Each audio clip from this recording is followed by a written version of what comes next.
বন্ধুরা, ইরান ইসরায়েলের যুদ্ধ তো শেষ হয়ে গেল। এই যুদ্ধতে কিছু দেশ ইরানের পক্ষে ছিল আর কিছু দেশ ইসরায়েলের পক্ষে ছিল। এমনকি বিশ্বের মানুষগুলোও এই যুদ্ধের কারণে দুটো ভাগে ভাগ হয়ে গেছিল। এই যুদ্ধতে কেউ কল্পনাও করেনি ইরান ইসরায়েলের উপরে এত মিসাইল দিয়ে হামলা করবে যে ইসরায়েল যুদ্ধ বন্ধ করার জন্য বাধ্য হয়ে যাবে। মোট 12 দিনের যুদ্ধ হওয়ার পর দুই দেশ যুদ্ধ বন্ধ করে। ইরানের মতে এই যুদ্ধতে ইরান জিতেছে আর ইসরায়েলের মতে এই যুদ্ধতে ইসরায়েল জিতেছে। কিন্তু বন্ধুরা, এই দুই দেশের মাঝে ইসরায়েল বেশি শক্তিশালী নাকি ইরান বেশি শক্তিশালী, আসুন জেনে নেই। কিন্তু তার আগে ভিডিওতে একটা লাইক করবেন আর 100টা সাবস্ক্রাইবারের বহুত আমরা কাছে এসে গেছি, আমাদের চ্যানেলটাকে একটা সাবস্ক্রাইব করবেন।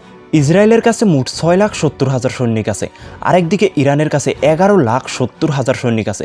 সৈনিকের দিক থেকে ইরান ইসরায়েলের থেকে বহুত আগে আছে। ইসরায়েলের কাছে 370টা ট্যাঙ্ক আছে আর ইরানের কাছে 996টা ট্যাঙ্ক আছে। এখানে ইরান এগিয়ে রয়েছে।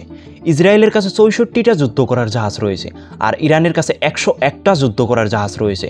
এই সিস্টেমগুলোতে ইরান এগিয়ে থাকলেও দুই দেশের মাঝে হাজার হাজার কিলোমিটারের ডিস্টেন্স থাকার জন্য এইগুলো ইরান ইসরায়েল দুই দেশের একটা দেশও ব্যবহার করতে পারে না। আরেকদিকে ইরানের কাছে 551টা এয়ারক্রাফট রয়েছে, তাও বহুত পুরোনো। কিন্তু ইসরায়েলের কাছে 612টা এয়ারক্রাফট রয়েছে নিউ মডেলের। আর ইসরায়েল এইগুলোই ব্যবহার করে ইরানের উপরে আক্রমণ করার জন্য। আর ইরান তো ফাইটার জেটের দিক থেকে ইসরায়েলের থেকে বহুত পিছপড়ায়।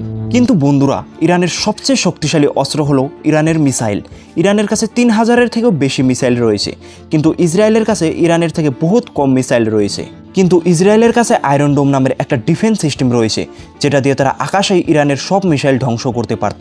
কিন্তু 13 জুনের এই যুদ্ধতে ইসরায়েলের আয়রন ডোম সম্পূর্ণভাবে অসফল হয়ে যায়। ইরান এই রকম ধরনের ব্যালিস্টিক মিসাইল দিয়ে অ্যাটাক করে, যেটা শব্দর থেকেও 5 গুণ বেশি স্পিডে যায়। আর ইসরায়েলের আয়রন ডোম ধরতেই পারে না।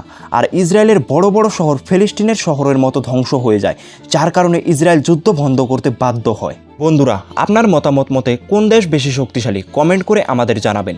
আজকের জন্য ভিডিওটা এখানেই সমাপ্ত করলাম।